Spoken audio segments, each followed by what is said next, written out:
are listening to Second Chance Ministry Radio.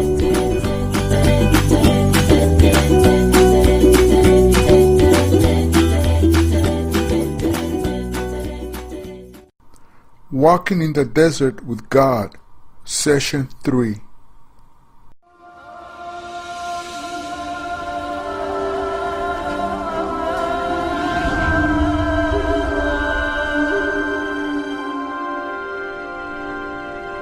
God brought his people Israel into the desert. And in that harsh, difficult environment, he provided for them in amazing ways. Sometimes when you're in the desert like this, God's provision is sudden and surprising. I'm sitting in one of those riverbeds, wadis they call them, which flood occasionally. This one not very often, but every once in a while there's either enough rain here or it rains some distance away, and this wadi floods unexpectedly.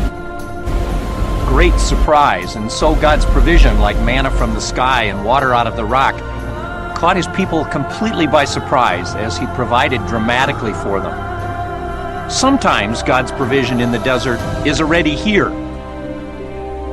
It's finding it. It's discovering it at exactly the moment you need it. It's in the plants and the animals and the phenomena you find here in the desert. Join us and see how God's provision for his people in the desert, the deserts of life, life's hard times, is illustrated in what's already present in the desert as God has created it. Come.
It was really fun this morning to be in this canyon with our Bedouin guides and watch their faces when one of these beautiful trees would show up as we passed by. It's called the Bedouin's best friend.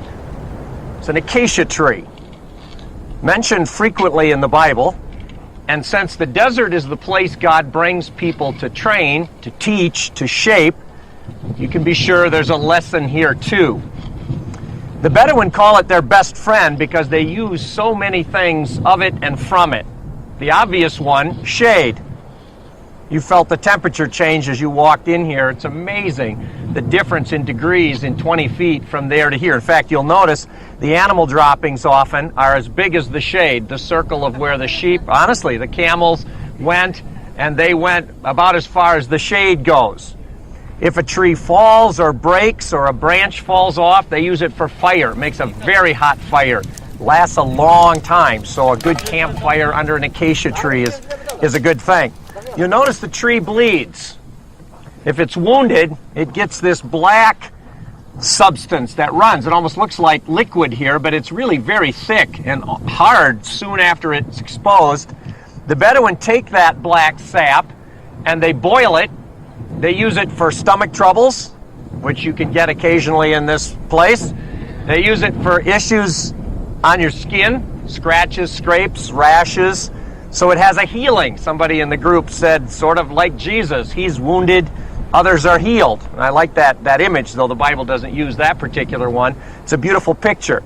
If you notice, it has very tiny leaves on it. Just real small, but enough to create this shade. Camels love those leaves.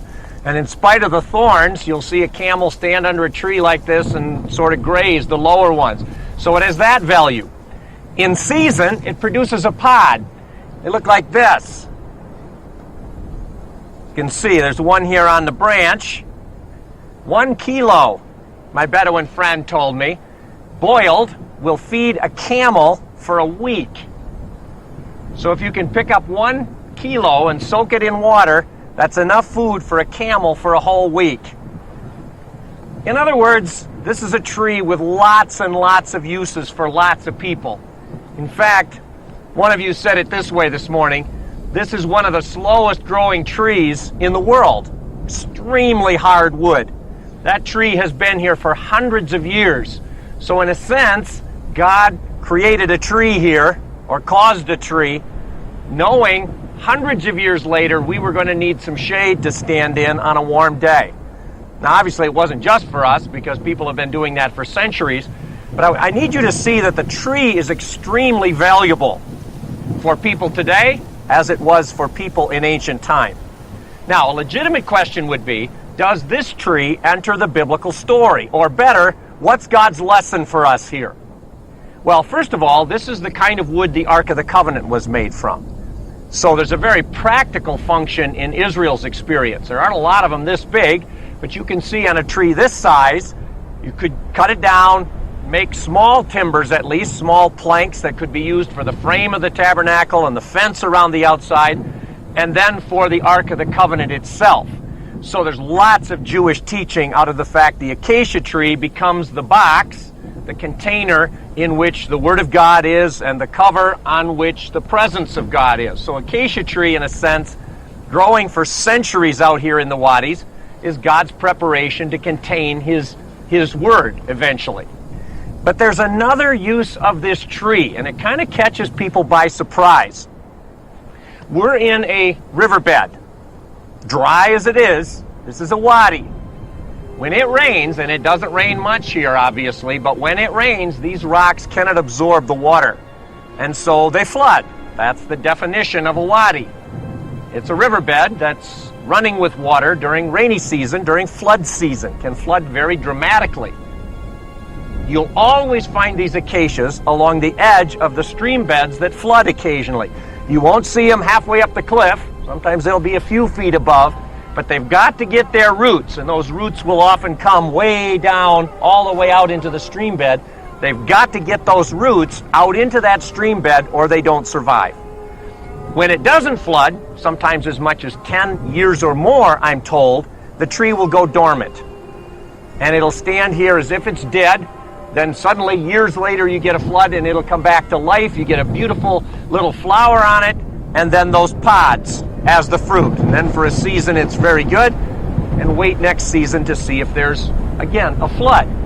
Now, in the opinion of the man that I believe is the world's greatest authority on biblical plants, his name is Noga Haravani, in his opinion, this is the tree of Jeremiah 17. Now, that doesn't say anything to most of you because that's not a passage maybe we study a lot. Let me quote it to you. You'll recognize it from somewhere else. It goes like this. Blessed is the man who does not walk in the counsel of the wicked, or stand in the path of sinners, or sit in the seat of scoffers. But his delight is in the Torah, we say law of the Lord. And on his Torah he meditates day and night.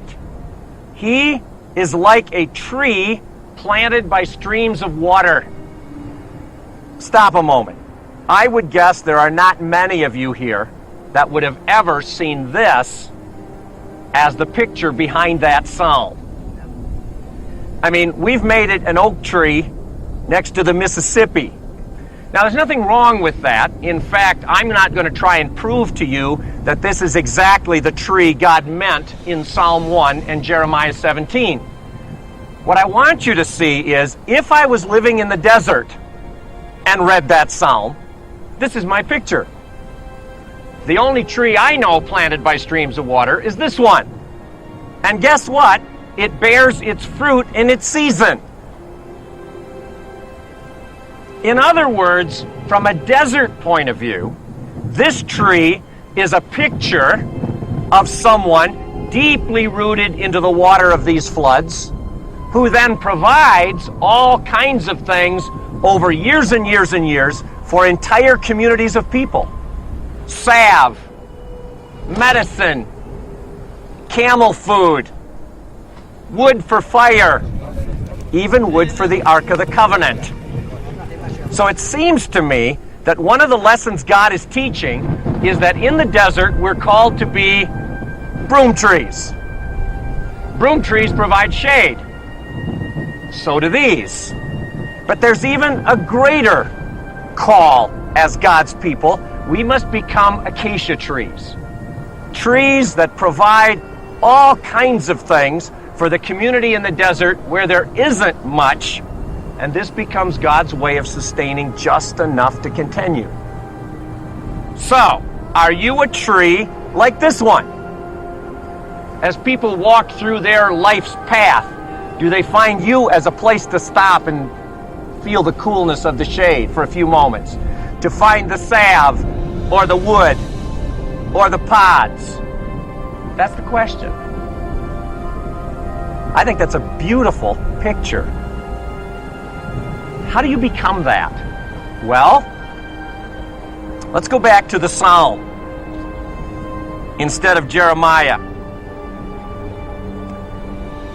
The one who delights in the law of the Lord and meditates on his law day and night is like a tree planted by streams of water, which yields its fruit in its season, and whose leaf does not wither. Whatever he does will prosper. How do you get that promise? How do you become a tree planted by streams of water? The text tells us. He meditates on the Word of God day and night. I need to teach you a new word, and the sound of the word illustrates its meaning. Say Haggah. Haggah. Right, now let me tell you what it means. Haggah is the sound a lion makes after it's made a kill, and it growls as it tears into that kill because it hasn't eaten in a while. So if you want to say the word to illustrate its meaning, you don't say Haggah, you say Haggah. It sounds like its meaning. That's what a lion does. Now, repeat these words after me. As a lion growls, a great lion growls over its prey. A great lion growls over its prey. And though a whole band of shepherds is called out against it, he is not frightened by their shouts. The word growls in that passage in Hebrew is Haggah. Haggah. Now, in Psalm 1, Jeremiah 17, it says, "Blessed is the one who doesn't walk in the path of the wicked, but his delight is on God's Torah, God's revelation. And on his Torah, he haggahs day and night." Now, I love the idea of the quiet meditation alone in a corner. There's place and time for that. That's a biblical command. But there's also the implication that the one who is like a tree planted by streams of water, the acacia person among you, is somebody who haggahs, who treats this book as if I'm hungry and I'm going to get out of it every fiber and sinew it has. And I'm going to eat it, take it in, and eat this book, as one of the prophets says. And as it becomes a part of my very being, slowly but surely, God turns you into an acacia tree. But notice, it's a slow-growing tree. This tree's done some serious haggahing for generations here. But you can't skip the hard work if you want to be the tree God calls you to be.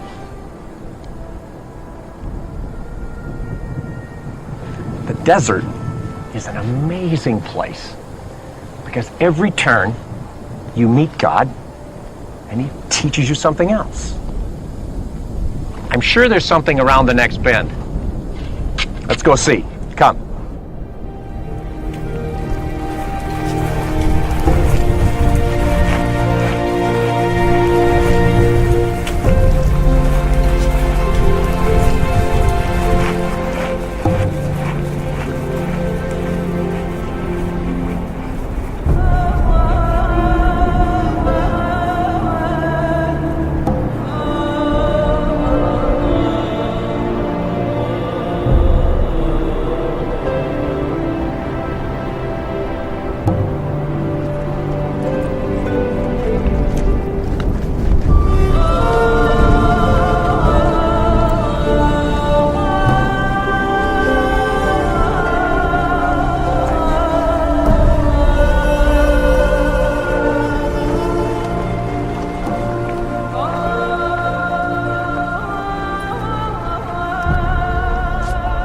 The desert has another lesson here for us. We haven't seen this kind of tree growing anywhere. We've been traveling out here all over the desert and really haven't seen it at all. It demands some cultivation. So you come across it when you come somewhere near where people live. It's called tamarisk. Tamarisk. Now, the tamarisk tree, again, demands some human cultivation, demands water, it demands some care, some protection. You've got to keep the goats and the camels away from it because it's not the kind of tree that will grow out in those rugged conditions where we've seen the acacia tree and the broom tree. There's one thing about it that's unusual. It has a high salt content in its needles. As a result, it absorbs moisture out of the air. And I realize you stand here today and you say, what moisture in the air? But the little bit of humidity that's in the air is picked up by these needles, sort of like salt in a salt shaker in the summertime. As a result, when it does get big enough to throw some shade, it's actually a cooler shade than another tree because the needles have some moisture on them. And that moisture in the air actually makes it feel cooler. At least that's what I'm told. The other characteristic of it is it's extremely slow growing. It takes, I don't know what, but tens of years to get to this size. So you don't plant one of these for you. You won't live long enough to enjoy it. Your kids probably won't either. But if you want a nice shady place someday for your great-grandchildren, then you plant a tamarisk tree. And you nurture it for generations until finally it stands like this, and if the family wants to gather in the shade, they can. In the book of Genesis, God has promised Abraham the promised land, Canaan. He doesn't own a square inch. He hasn't even got a place to bury his wife or himself to be buried. But God says to him, again, I'm going to give you this land. This is going to be yours. And in a remarkable passage, the Bible says, and Abraham went to Beersheba, way north of here, but right on the edge of the desert, just into that Negev desert, and he planted a tamarisk tree. Now think about the meaning of that act. He didn't own the land. He knew that tree would never shade him, and it probably wouldn't shade his son Isaac or his son Ishmael either. But he had the faith that someday that land would belong to his family. So he acted by planting a tamarisk tree as if to say, I believe you, God, and so I'm going to begin to create something that will bless my grandchildren and my great-grandchildren. I love that. It's such a strong idea if you understand the tamarisk tree. Now, the principle that I think this teaches me is how much of your life or mine is about me. Doing what will bring me comfort or enjoyment or to gain something for me, and how much of what I do will bless people generations to come. Or ask it this way, maybe this is how a rabbi would say it. Did you plant a tamarisk tree today? Did you do anything today that will outlive you and bless others years, decades, centuries down the road? I think it would surprise you to think about that. I think you would be surprised at how few things we do that are really designed to reach beyond us. So, the lesson of the desert: you are shade, you provide, but in this case, the desert says, do something today for God that will benefit people long after you're gone. And Abraham went to Beersheba and planted a tamarisk tree.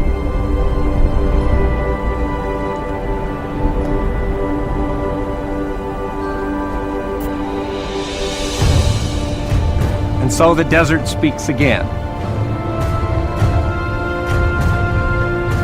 And I'm sure around the next bend, another lesson. Come.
Well, we come to the end of a pretty amazing day of God teaching us out of His text in this incredible desert where that text was given. He's blessed us. Whatever we looked for today, we seem to find till the end of the day. And we got here. It's a disappointment, to be honest, but how can we just be disappointed with what God's given us? I really, though, want to share this with you as an end to all those lessons because I think it has a personal challenge in it that I find really strong. So you're going to have to operate your imaginations just a bit to catch what this is about. The tree is called Tepuach Sodom, which means Sodom apple. It also probably is the bush called Arar. That's debated a bit, but in my opinion, Dr. Haravani, who I think is the leading scholar in the world, an Israeli man, clearly has argued, I think, that this is the Arar. Now, assuming that it is, let me tell you a little bit about it, and then I'll show you why I think that he is correct.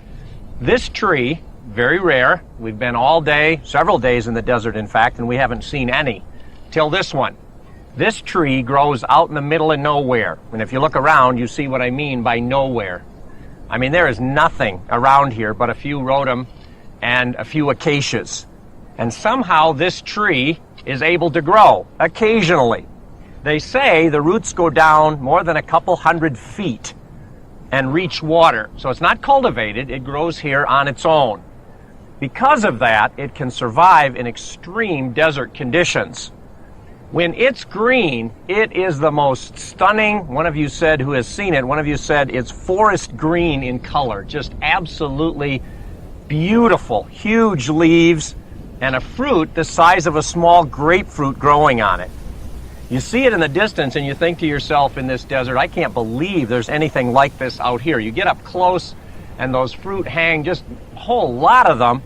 You pick it off and it feels like it's absolutely full of juice. But when you break it open, you get a sound. It's empty.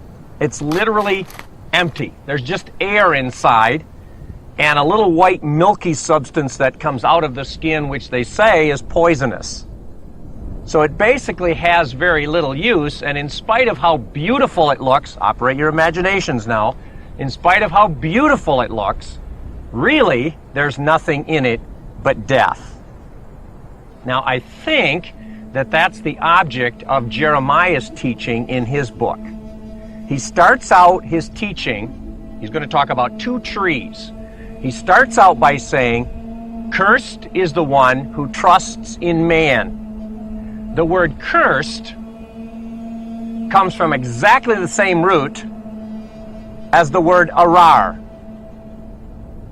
Hence, knowing how Jeremiah works, it seems very likely, especially since it's almost certain that this is the arar tree, that he's doing a play on the word cursed and this tree. And he says it this way: cursed is the one who depends on man, who trusts in flesh for his strength. He will be like an arar in the desert. He will not see prosperity when it comes. He will dwell in the parched places of the desert, in a salt land where no one lives. In other words, his image is, this is the picture, when it's beautiful and green, of the person who's trying to make it on their own. They're trusting in their own strength, their own brains, their own looks, their own talents, their own accomplishment, their own drive. You fill in whatever you'd like, but they're trusting in themselves. They may end up looking absolutely stunningly beautiful, if you can imagine that. From the outside, they look rich and green and luscious and absolutely wonderful. But Jeremiah's point is, if they've done it in their own strength, if it's just about that person or about me, if you were to break them open, there'd be nothing inside but death. Then he says, but blessed is the one who's like a tree planted by streams of water. And we've looked at the acacia all day, and I think that's also a strong reason why these two trees are compared. They grow in the same places, not one in the desert and one in the lush green land. So God's final lesson would be quite simple. As you walk through this desert and discover that God is shade, sometimes directly, sometimes for one another, that God is an acacia tree. God desires us to be acacia trees. All the lessons, all of them, talk about total dependence on God for everything. Trust me, you can't see around the corner. Trust me, I'll be there. And I like to stand here last because this stands as a strong symbol, and maybe the deadness of this tree isn't all bad at this point. A strong symbol of what happens if I try and do it in my own strength.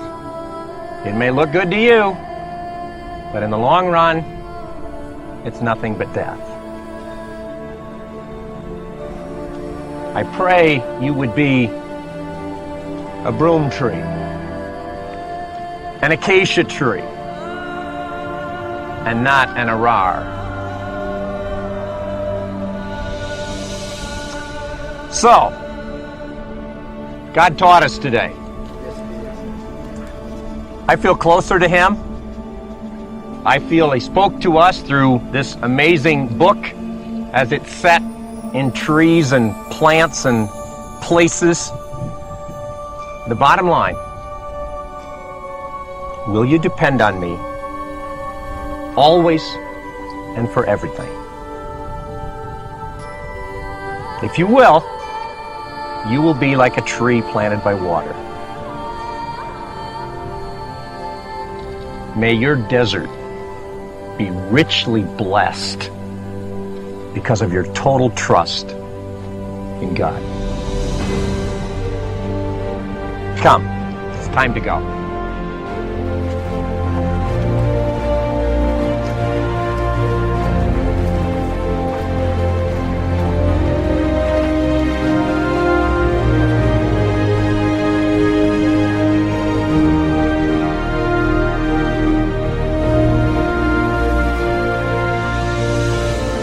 It was fascinating for our group to watch the Bedouin who were with us in the desert. Their delight and interest and even pride in a single shrub or tree or bush. There aren't many of them, but they knew where they were and they were pleased and proud to show them to us. They understand that God has made provision in the desert. You just need to know how to recognize it and to find it. True of our deserts too, don't you think? Another thought struck me. For an acacia tree or a broom tree to provide in the desert, it has to grow in the desert. It doesn't do any good if it isn't here. Helps me to picture why Jesus became one of us. Came down from heaven, born to a young woman, and lived in the deserts of our lives. Experienced the same hurt and suffering we do, the betrayal of a friend, the physical suffering of hunger and thirst, the brutal beatings he took, even death itself. He joined us like an acacia tree in our desert. And I pray that as you experience the acacia tree that was Jesus and its delightful shade, that you would be an acacia tree to others. And in that marvelous exchange, know the presence of God in your desert. Thank you for listening on Second Chance Ministry.